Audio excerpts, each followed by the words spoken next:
네, 이제 날씨가 이제 점점 무더위로 이제 나아가고 있습니다. 우리 성도님들 아무쪼록 항상 건강하시고요. 또 무엇보다 말씀의 은혜로 충만하셔서 이제 무더위 날씨 가운데 몸도 건강하지만 또 우리 영혼도 건강한 우리 강남비전교회 우리 모든 성도님들 되시기를 축복합니다. 지난주 이제 여호수아를 뒤이어서 오늘은 이제 사사기의 말씀을 좀 나누고자 하는데요. 여호수아까지는 이제 백성들이 많은 이동을 겪었습니다. 이제 장소나 또 여러 가지로 변화가 있었는데요. 이제 사사기는 사실 이동은 없습니다.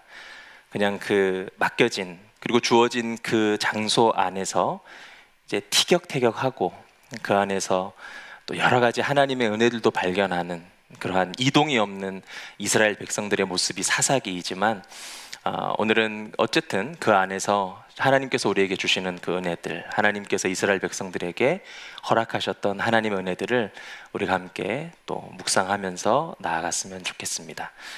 실패 속에 꼽히는 극명한 은혜라는 주제로 오늘 함께 말씀을 나누겠습니다. 가나안 정착을 위한 이 정복 전쟁은요, 총 3단계로 이루어졌습니다. 1단계는 이스라엘 연합지파, 그러니까 아직 땅을 분배받지 않은 연합지파가 가나안을 거점으로 확보하는 단계. 그리고 두 번째는 이스라엘의 전 지파에게 가나안 땅을 분배하는 것이고요. 그리고 3단계는 분배된 땅을 각 지파별 책임하에 정복하고 정복을 완수하고 또 그곳에 정착하는 단계입니다. 이 사진의 이 그림의 사람이 이제 여호수아인데요. 이 여호수아는 그 하나님께 받은 그 사명이 이 1단계와 2단계였습니다. 연합지파의 가나안 거점을 확보하고 전 지파에게 가나안 땅을 분배하는 일, 여기까지를 성공적으로 완수를 합니다. 그리고 여호수아는 하나님의 부르심을 받게 됩니다. 그리고 나머지 3단계는 누가 해내야 될 일입니까? 네, 다음 세대들이죠. 여호수아의 다음 세대들이 바로 분배된 땅을 각 지파별 책임하에 정복을 완수하고 또 정착하는 일을 맡게 되었습니다. 하나님께서 또 그들에게 이전에 약속하셨죠. 여호수아 23장 4절에서 5절 말씀을 보면, 보라, 내가 요단에서부터 해지는 쪽 대해까지의 남아있는 나라들과 이미 멸한 모든 나라를 내가 너희를 위하여 제비 뽑아 너희의 지파에게 기업이 되게 하였느니라. 너희의 하나님 여호와 그가 너희 앞에서 그들을 쫓아내사 너희 목전에서 그들을 떠나게 하시리니 너희의 하나님 여호와께서 너희에게 말씀하신 대로 너희가 그 땅을 차지할 것이라 라고 하나님께서 약속하셨다라는 겁니다. 그렇다면 다음 세대들은 어떻게 하면 됩니까? 이제 분배받은 땅들을 잘 정복하고 또 잘 정착하여 그 안에서 하나님의 율법과 말씀 안에서 잘 살아가면 되는 것이죠. 그런데 그 이후에 펼쳐지는 사사기의 역사 전반을 보면 우리가 예상했던 이스라엘 백성들의 모습이 아닌 정반대의 모습이 펼쳐지게 됩니다. 극도의 혼란과 부패 그리고 압제와 고통의 역사입니다. 그래서 여호수아는 승리, 진전, 믿음, 순종, 자유의 책이라면 이 사사기는요, 패배, 쇠퇴, 불신, 불순종, 속박의 책이라 할 수가 있습니다. 그래서 사사기를 한 문장으로 표현하면 실패한 이스라엘의 이야기다. 그렇다면 왜 그들은 실패한 이스라엘이 되었을까요? 실패의 원인을 보기를 원하는데요. 첫 번째가 불순종이었습니다. 이스라엘 백성들이 가나안 땅에 거주하면서 끊임없이 이스라엘 백성을 고통스럽게 한 존재들이 있었죠. 그 족속들이 바로 이 세 부류였습니다.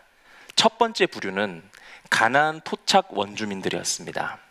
기르가스, 히위 족속, 브리스 족속, 여부수 족속, 가나안, 헷, 아모리, 그리고 두 번째는 최근에 가나안 땅에 정착한 민족들이었는데요.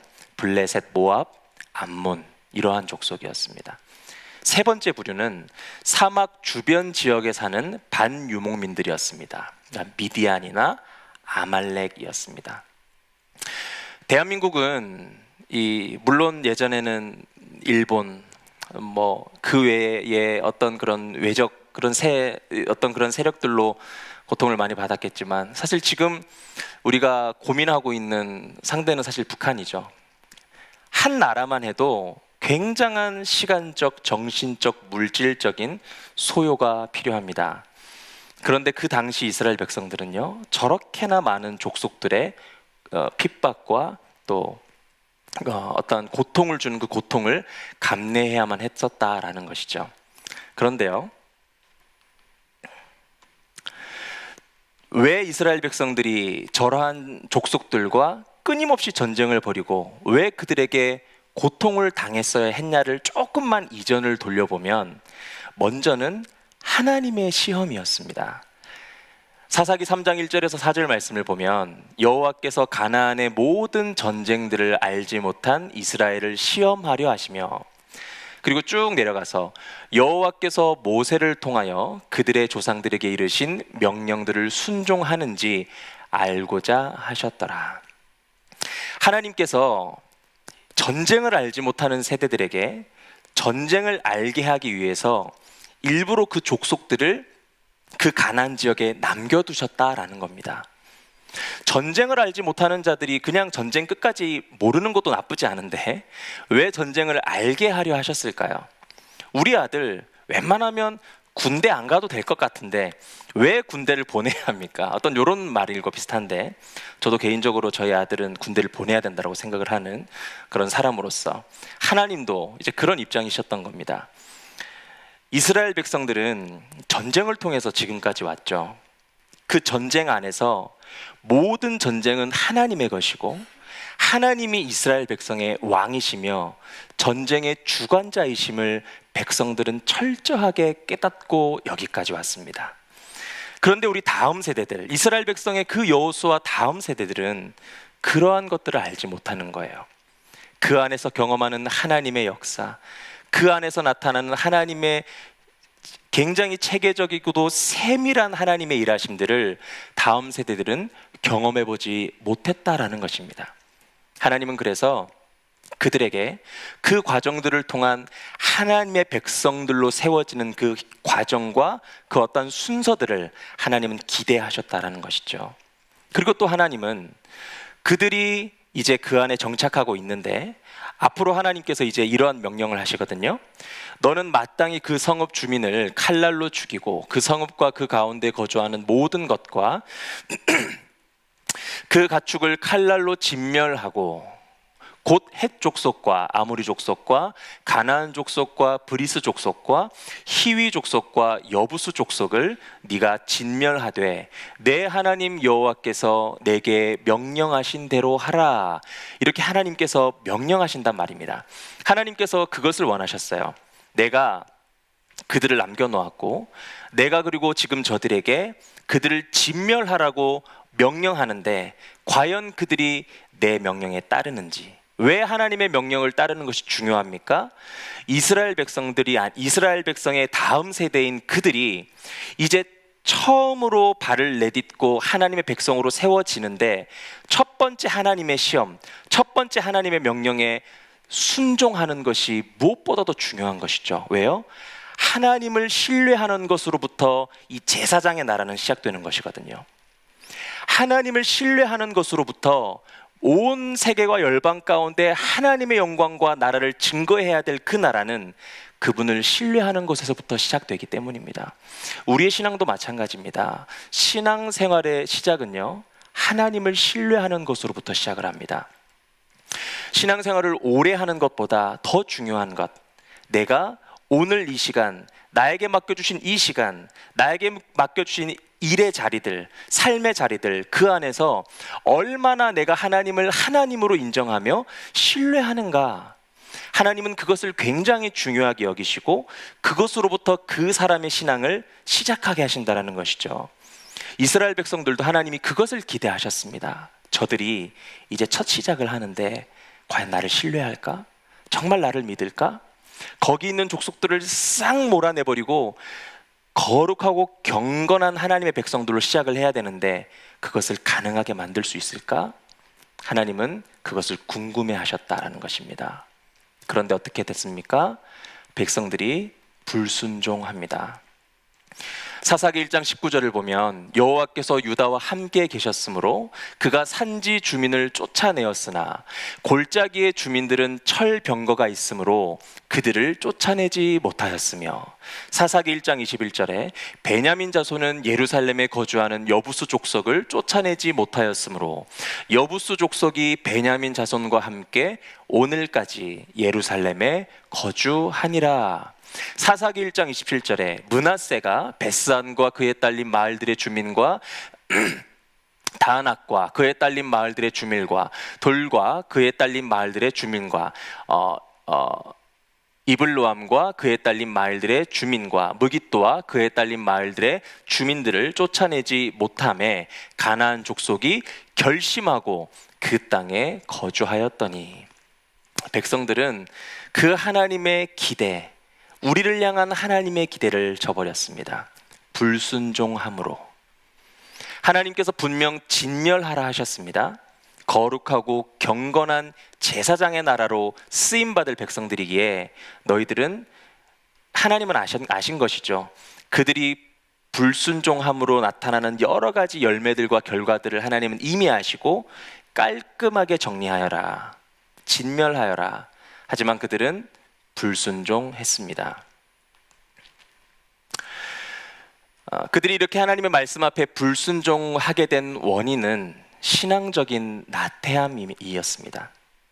그 안에 사생결단의 자세가 없었다라는 것이죠. 그 자세가 두려움을 갖게 했고요, 결국은 그 모든 상황들을 타협하게 만들었습니다. 그 당시 가나안 족속들도 이스라엘 백성들이 쳐들어오는데 그냥 가만히 눈만 껌뻑껌뻑하고 가만히 있었을까요? 안 그렇죠. 그들도 오랫동안 그곳에 터를 잡고 살아갔던 원주민들이 아닙니까? 그런데 갑자기 외부의 이방인들이 찾아와서 물러가라 한다고 조용히 물러날까요? 아니죠. 사생결단함으로 방어하고 또 반응했겠죠. 대적했겠죠. 그렇다면 이스라엘 백성들은 어떻게 했어야 됩니까? 사생결단으로 나아갔어야죠. 대충 타협하며 어떤 두려운 마음을 가지고 그들에게 찾아갔다면 100번 싸워서 100번 다 패배했겠죠. 그런 것이었습니다. 신앙적인 나태함이 그들을 결국 불순종으로 이끌었다라는 것이죠. 이 죄, 마귀와의 싸움은요, 결코 만만하지가 않습니다. 적당한 타협이나 가벼운 신앙적인 철학과 생각을 가지고서는 결코 지금 같은 이 악한 시대 가운데 우리의 신앙과 믿음을 지켜낼 수가 없습니다. 죄에는 여러 가지 습성이 있습니다. 전염성인데요, 죄는요, 나만 안 지어요. 죄를 짓는 사람을 잘 관찰해 보십시오. 그 사람 옆에 있는 친구도 똑같은 죄를 짓고 있습니다. 그 사람의 가족들도 같은 죄를 짓고 있을 경우가 많습니다. 왜요? 죄는 전염되기 때문입니다. 그리고 죄는요, 확장성을 가지고 있습니다.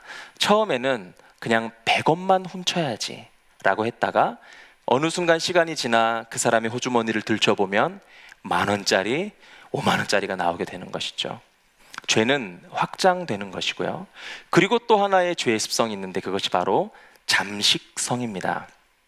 잠식이라는 단어, 누의 잠, 먹을 식, 그래서 잠식인데요, 누에가 뽕잎을 먹듯이 점차 조금씩 침략당하여 먹혀 들어가다, 이것이 바로 잠식하다입니다. 죄의 습성 중에 하나가 바로 이 잠식성입니다. 제가 중고등부를 지금 맡고 있지만 제가 한 15년 정도의 이제 교회 사역을 하면서 뭐 중고등부만 맡아봤겠습니까?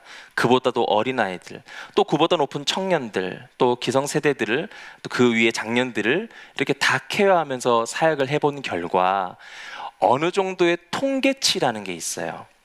적어도 10년 이상을 교회에서 사역한 사역자들은요, 통계라는 게 있습니다. 왜요? 많이 보잖아요. 많은 케이스들을 보잖아요. 그러면 내가 굳이 계산하지 않아도요, 자연스럽게 어떠한 공통점을 발견하게 됩니다. 신앙생활을 잘 해나가는 아이들을 보면, 신앙을 잘 전수한 가정을 보면 공통점이 있더라는 거예요. 타협하지 않습니다. 부모가 절대로 이 말을 하지 않습니다. 한 번은 괜찮아. 한 번은 어때? 절대로 그런 말 하지 않습니다. 자녀가 신앙 안에서 잘 되는 가정은 먼저 부모가 타협하지 않습니다. 저는 한 번쯤 실수로는 인정하고 봐줄 수 있다고 생각을 합니다. 하지만 중요한 건 뭐죠? 스스로가 그것을 허용할 때죠. 내가 실수로 잘못하여 신앙적인 한 번의 죄를 저지른 것은 주님도 용서해 주셨죠. 주님 대신 뭐라고 하시죠? 다음부터 그러지 마 라고 말씀하시잖아요. 이게 뭡니까? 실수는 가정하지만 허용은 안 되는 거예요. 같은 말이라도 이번 한 번 교회 빠지면 어때? 한 번 빠지는 건 괜찮아. 엄마가 자녀한테 말하잖아요. 이렇게 말을 하는 순간, 허용이 되는 순간, 그때부터 그 아이의 마음 가운데는 죄가 잠식하기 시작합니다. 서서히 누에가 뽕잎을 먹듯 조금씩 침략당하여 어느 순간 내가 보았을 때 큰 죄의 구멍, 자녀의 가슴에 뚫려 있는 것을 볼 수 있을 수도 있습니다. 타협하면 안 됩니다. 완벽하게 잠식당하는 것이 바로 죄의 습성이기 때문입니다.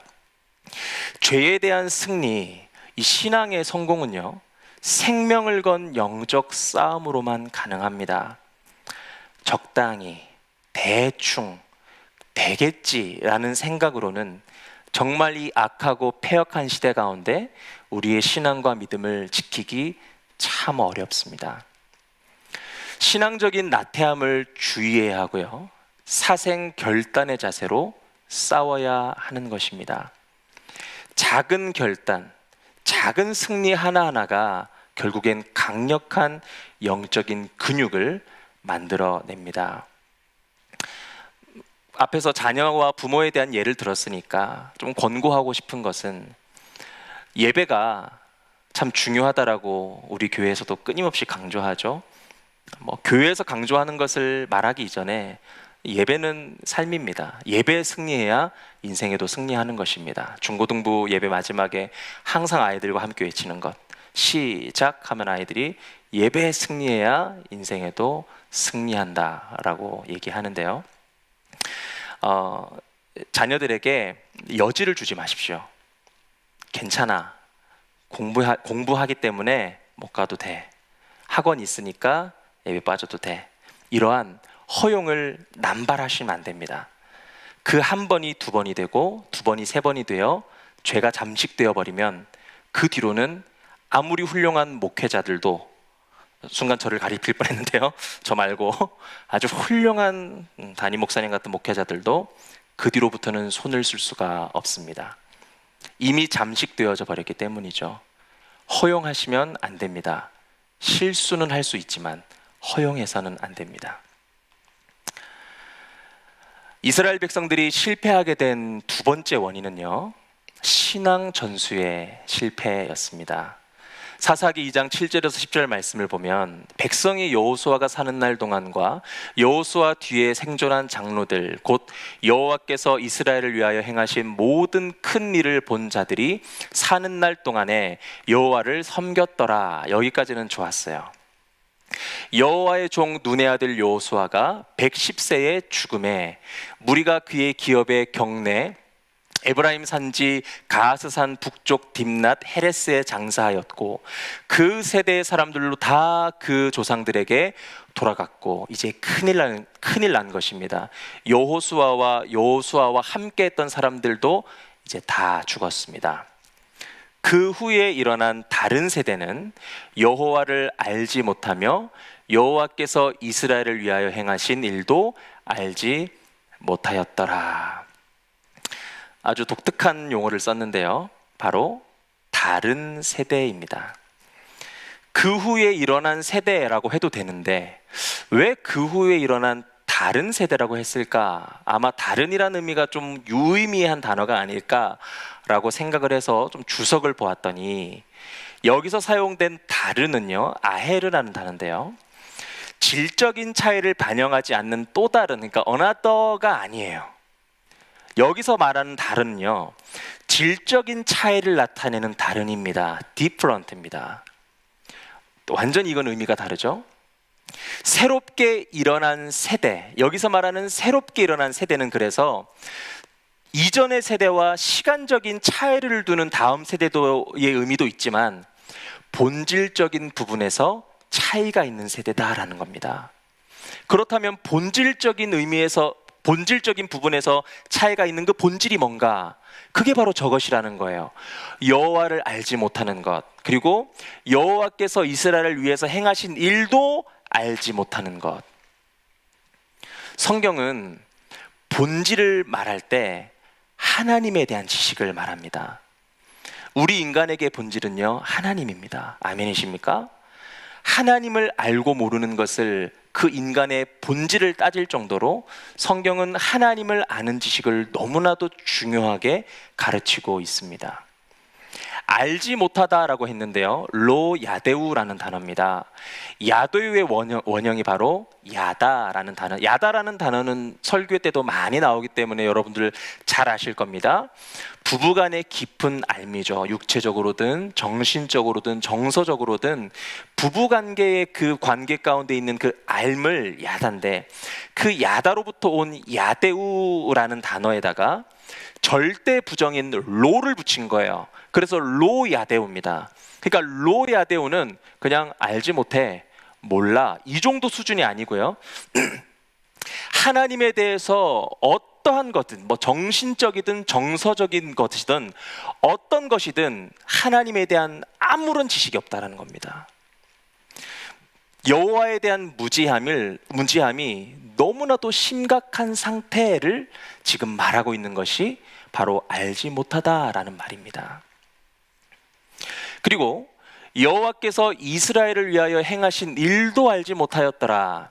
이게 앞에 말하는 알지 못하다의 그 무지함으로부터 나온 열매인데, 그게 뭐냐? 여러분, 우리도 그렇지 않습니까? 어떠한 사람에 대해서 관심이 없으면요, 그 사람이 관심이 없다는 것은 곧 그 사람의 모든 이야기와 역사까지도 관심이 없다라는 거예요. 오늘 성경이 지금 저 말을 하고 있는 것은 이스라엘의 다음 세대들이 하나님에 대해서 완전히 무지할 뿐만 아니라 그러다 보니 아무런 관심이 없는 거예요. 하나님이 우리 조상들에게 어떤 일을 하셨는지, 하나님이 우리 조상들이 어떤 역사를 보여주셨는지, 어떻게 여기까지 오게 되었는지 전혀 관심이 없는 겁니다.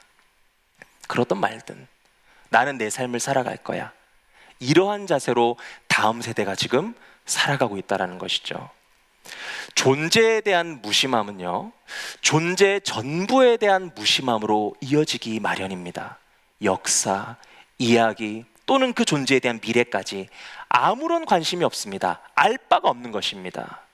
이처럼 이스라엘의 다음 세대는 여호와를 알지 못하는 다음 세대가 아닌 다른 세대였습니다. 왜 그들이 다른 세대가 되었을까요? 이렇게 하나님에 대한 지식이 전혀 없고 너무나 무지하고 아무런 관심이 없는 그러한 불신자보다도 못한 그러한 존재들이 되었을까요? 그 원인이 바로 이전 세대로부터의 신앙 전수의 실패에 있다라는 것입니다. 우리는 그런 고민들을 많이 해보셨을 겁니다. 저도 고민을 많이 하고 있고요. 이제 저도 이제 아이들이 아직은 어리니까 뭐 그렇게 고민하지 않을 부분이긴 하지만, 아마 자녀들이 어느 정도 자란 그러한 부모님들은 한 번쯤은 이 고민을 다 해보셨을 겁니다. 내 자녀도 우리 부부처럼 이런 신앙인이 될 수 있을까라는 고민. 부모는 하나님을 만나서 하나님께 예배하고 하나님 안에서 신앙생활하는 것이 참 기쁜데, 내 기준에 내 자녀를 봤을 때는 내 수준에 맞지 않는 거예요. 내가 기대하는 기대치에 못 미치는 거예요. 나처럼 같이 하나님을 좀 기뻐하고 예배 가기를 즐겨하고 교회에서 예배하는 것이 기쁜 마음으로 하나님께 예배하는 모습을 좀 기대하는데, 그게 참 쉽지가 않습니다. 저도 목회자이지만요, 저도 확정할 수는 없어요. 제 아들, 딸이 앞으로 그래도 아버지가 목사인데 적어도 우리 아이들이 이 정도 신앙생활은 해야 될 텐데라는 기대감이 있잖아요. 몰라요. 그렇지 못할 수도 있습니다. 그래서 기도하는 것이죠. 어릴 때부터 그래서 노력하고는 있죠. 아무튼 이러한 자녀의 신앙 전수에 대한 딜레마가 분명히 있으실 겁니다. 그런 고민을 가진 저뿐만이 아닌 고민을 가진 우리 성도님들에게 한 3가지 정도를 좀 나누고 싶습니다. 아까 제가 말씀드렸습니다. 한 교회에서만 쭉 사역한 사람이 아닌 부사역자는 그래도 최소한 2-3군데 이상의 교회를 사역을 합니다. 그러면 데이터, 통계라는 게 생겨요. 그러한 것들을 기준으로 해서 저런 가정이 저런 좋은 신앙을 가진 자녀를 두는구나. 저런 아빠 엄마를 밑에 저런 자녀들이 생기는 거구나. 그런 통계들이 생기거든요. 그 기준 안에서 딱 정리해서 3가지만 말씀드리겠습니다. 첫 번째는 혼자가 아닌 함께 신앙하셔야 합니다. 제가 예전에 있었던 한 교회, 뭐 그전에도 많은 케이스들이 있지만 한 케이스만 말한다면, 이 여자 집사님은 자기가 하는 모든 교회 내지는 신앙적인 활동에 꼭 자기 딸을 데리고 다녀요. 예배는 기본이고 하다못해 끝나고 나서 저녁에 기도하러 갈 때, 또는 교회에 뭐 김장을 한다, 김장할 때, 뭐 성경 공부할 때, 목장 모임 할 때, 뭐 할 때 항상 그 딸 둘을 어릴 때부터 꼭 데리고 다녀요. 그랬더니 그 아이들이, 제가 그래도 한 교회에서 사역을 하면 6년 이상을 했거든요. 쭉 보잖아요. 그러면 달라요. 어릴 때부터 부모의 품 안에서 자랐다라고 생각했더니 알고 봤더니 부모의 품이 아닌 그 부모 때문에 하나님의 품 안에서 계속 자랐던 겁니다. 그 엄마가 늘 하나님의 품에 안기려고 가다 보니 자녀도 함께 주님의 품에 안기게 되는 거예요. 부모가 주님의 온기를 계속 느끼다 보니 자녀도 주님의 냄새가 뭔지를 알고 있는 겁니다. 이게 무슨 의미인지 아시죠? 그러한 정말 사소한 함께하는 그 신앙, 그 안에서 자녀들이 배우고 깨우치고 경험하는 것이 너무나 많더라는 것이죠. 저도요, 제가 지금 이 자리까지 오게 된 것은 많은 원인들이 있었겠지만 결국은 저희 부모님입니다. 아버지 어머니가 목사님이시기 때문에 어쩔 수 없는 거 50%, 자발적으로 50%예요. 어쩔 수 없는 것이라는 건 뭐예요? 강요예요, 강요. 강요 때문에 50%를 함께 하는 거예요, 신앙에 대해서. 그리고 나머지 50%는 그 함께함을 통해서 내 마음 가운데 하나님이 은혜를 주셨고, 이제부터는 자발적으로 주님께 나가게 된 것입니다. 그것이 100%가 되어 저는 오늘 하나님의 말씀을 여러분들에게 지금 증거하고 있는 자리에까지 오게 되었습니다. 여러분, 혼자서 열심히 하는 것 중요하지만 함께 해야 됩니다. 왜 나는 이렇게 교회 와서 열심히 기도하는데, 왜 나는 이렇게 열심히 헌신하는데 내 자녀는 변하지 않을까? 나만 나왔잖아요. 나만 주님께로 갔잖아요. 함께 가셔야 합니다. 하나님께 나아갈 때 내 자식을 달고 가세요. 굉장히 중요한 의미입니다. 오늘도 앞에 계시는 너무나 잘하시는 우리 커플과도 같습니다. 사실은 아들과 어머니지만 우리 집사님 늘 아들 이렇게 데리고 다니시잖아요. 하나님이 참 기뻐하실 것 같습니다. 부모님들이 성령님께 나아가면 아이고 왔어, 우리 김 집사 왔구나 라고 하시다가 성령님이 옆을 봤더니 조그만한 게 달려 있는 거예요. 아유, 그럼 너도 한번 만져줘야지. 만져주시는 거죠. 김 집사, 손 집사 안아주다가 그래 너도 함께 와라, 함께 안아주시는 거예요. 달고 가셔야 합니다. 큰 은혜가 있습니다. 두 번째는 말씀을 삶으로 보여주는 것입니다. 배움이라는 단어가 남의 행동, 태도를 본받아 따르다라는 단어죠. 여러분, 신앙교육이 이론 수업일까요? 간혹 어떤 분들이 이렇게 오해하실 때가 있습니다. 가정은 가정, 신앙은 교회에서.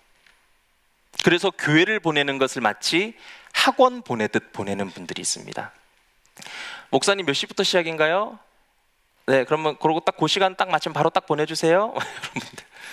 네, 학원 보내듯이. 아니죠.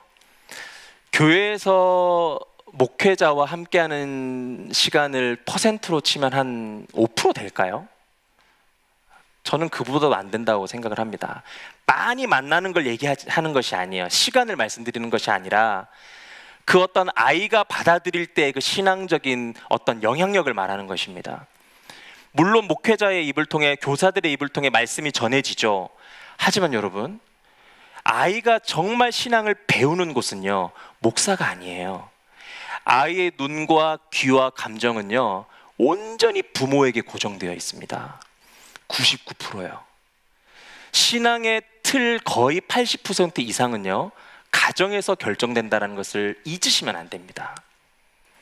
가정에서는 이미 틀을 다 깨 부숴버리고 하나님을 향한 신앙과 여호와를 향한 사랑함을, 모습들을 전혀 보여주지 않은 상태에서 그냥 아이를 교회에다 맡기고 이 아이의 신앙을 책임져 달라는 식의 그러한 자녀를 향한 무책임한 신앙관은 결국은 자녀를 좋지 않은 길로 걸어가게 만들 수 있다는 것이죠. 배움이 있는 신앙교육의 가장 좋은 교재는 부모의 삶입니다. 여러분의 삶을 통하여서 자녀들에게 하나님을 알려주셔야 합니다. 성경을 가르치라는 말이 아닙니다. 여러분이 하나님 앞에 나아가서 경험하고 깨달았던 삶의 모든 것들을 자녀들에게 보여주십시오. 내 편이니까 내가 죄를 지어도 아마 내 편인이 나를 인정해 줄 거야 라는 큰 오산입니다. 자녀 앞에서 내가 죄를 지면 자녀는 죄로 받습니다. 자녀 앞에서 내가 잘못을 저지르면 부모님이니까 인정해, 말은 그렇게 할 수 있지만 아닙니다. 그 죄는 그대로 죄로 들어옵니다. 내가 100번 죄를 지면 우리 아이에게도 100번의 죄의 데미지가 갑니다. 하지만 내가 가장 작은 것이라도 신앙적인 결단, 신앙적인 어떤 액션, 행동, 별것 아닌 거지만 하나하나를 자녀 앞에서 행했을 때 자녀는 하나님 앞에서 큰 사람이 될 수가 있습니다. 아이의 눈, 귀, 감정은 부모에게 고정되어 있기 때문입니다. 아니, 연결되어 있습니다. 태아가 탯줄을 통해 엄마와 다 고정되어 있듯이 연결되어 있습니다.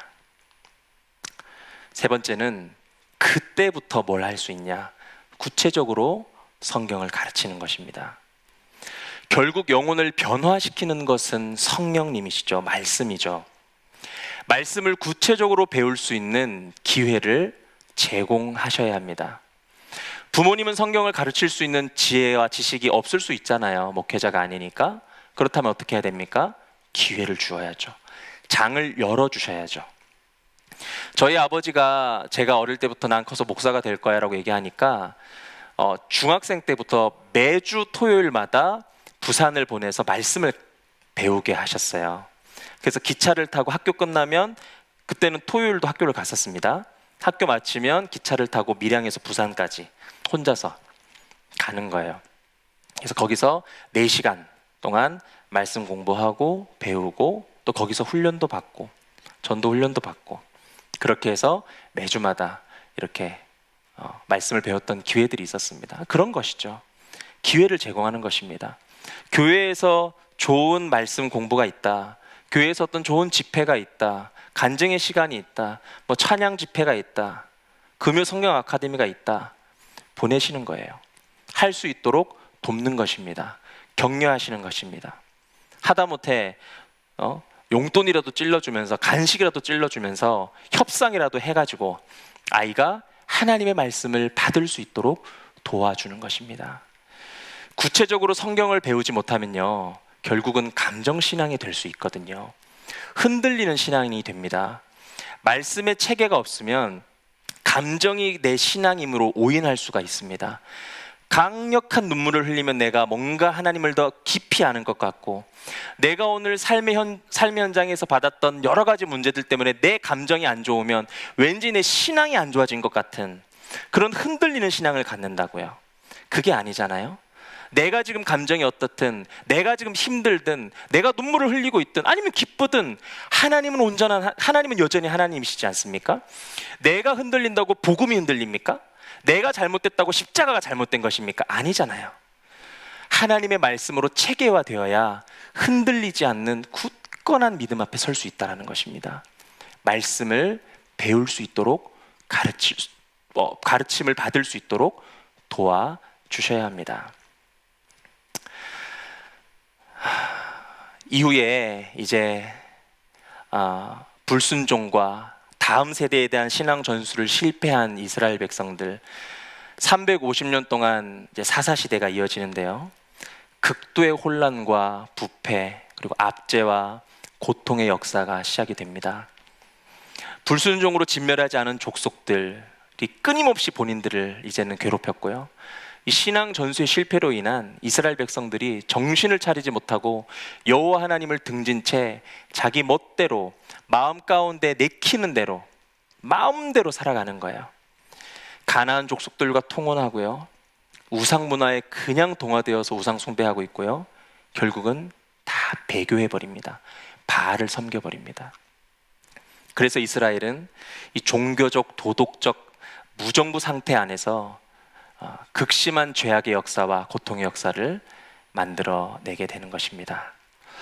그런데 여기서 끝나면 참 마음이 아프잖아요. 하지만 우리 하나님은 늘 신실하신 분이시죠. 하나님은 은혜를 주십니다. 이스라엘 백성들이 범죄할 때 그들을 대적의 손에 붙이십니다. 왜요? 고통받으라고요? 아니죠.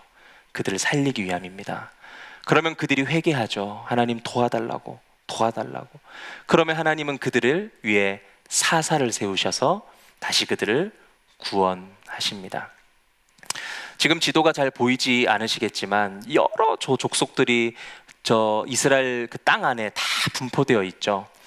전국 단위로 끊임없이 전쟁들이 발발하고 끊임없이 괴롭힘이 있었는데요, 하나님은 딱 그거에 맞춰서 모든 지역, 좀 더 정확하게 말해서 문제가 생기는 곳, 전쟁이 생기는 곳, 핍박을 당하는 곳곳에 사사들을 정확하게 세우셨습니다. 그 지파 안에서 세우셨어요. 베냐민 지파가 고통을 받고 있어. 베냐민 지파 안에서.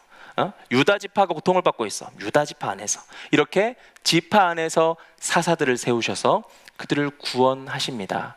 이 구원의 패턴이 이제 일정한 그 패턴들이 6번에서 7번 정도 계속 반복되는 것 알고 계시지 않습니까?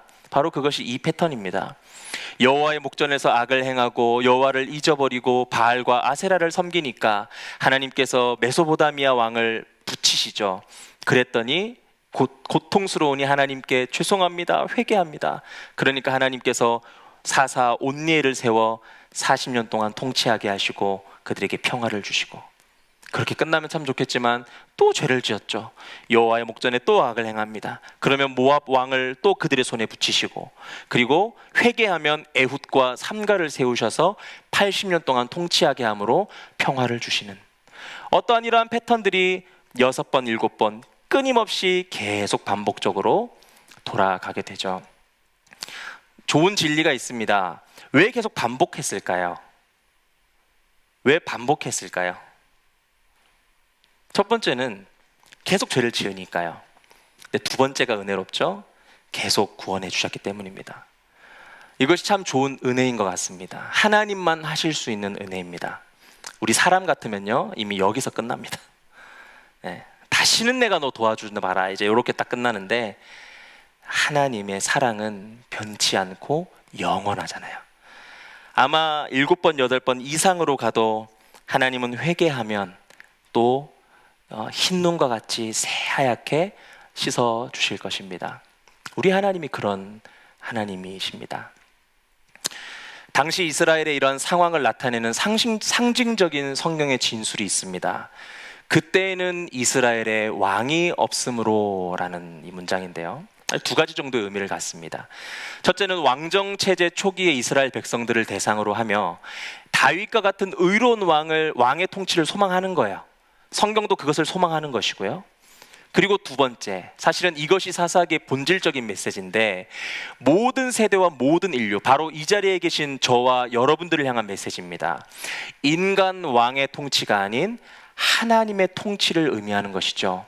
그러니까 무슨 말입니까? 그때는 이스라엘에 왕이 없다, 하나님이 없었다라는 겁니다. 그들 안에 하나님이 없었다라는 거예요.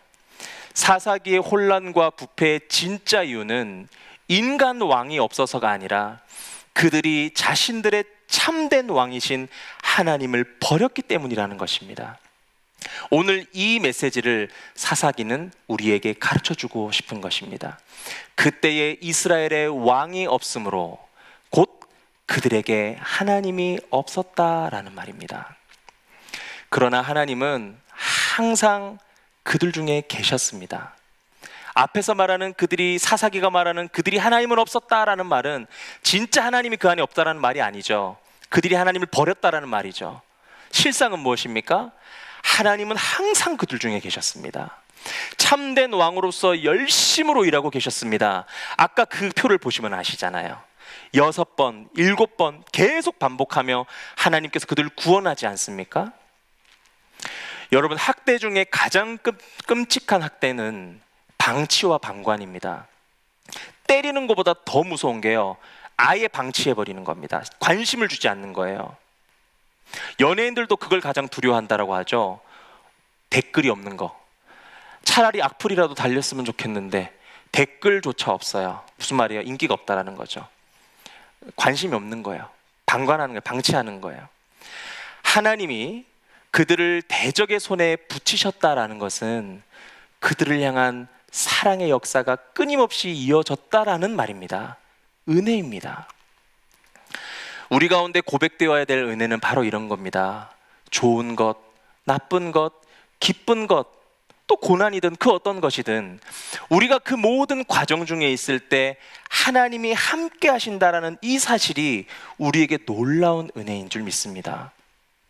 늘 좋고 기쁠 때만 우리는 하나님을 바라봅니다. 하나님이 주셨다고. 하지만 그렇지 않죠. 더 큰 은혜는, 그것을 초월하는 은혜는 무엇입니까?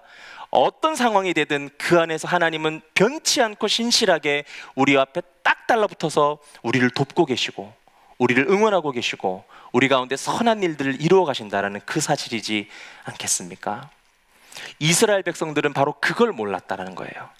하나님이 자신들을 위해서 일하고 계심을, 이렇게 끊임없이 역사하고 계심을 그들은 몰랐다라는 것입니다. 그러니까 계속 말하죠. 우리에게 왕을 달라, 우리에게 왕을 달라.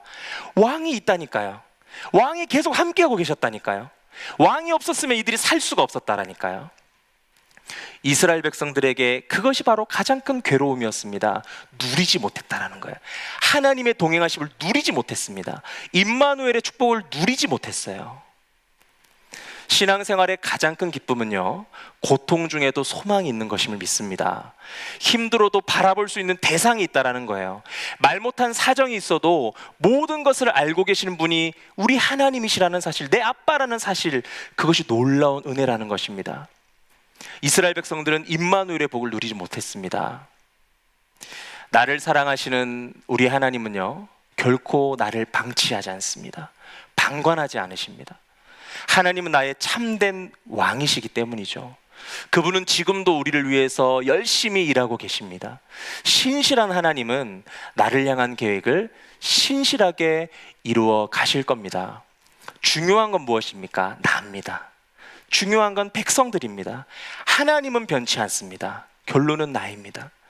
우리는 하나님을 저버리고 끊임없이 이 죄의 굴레 가운데 살아갔던 백성들과 같지 아니하고 하나님을 진정한 왕으로 모시고 예수 그리스도의 십자가의 복음 안에서 장차 다시 오실 예수님을 기다리면서 믿음으로 살아가야 할 것입니다.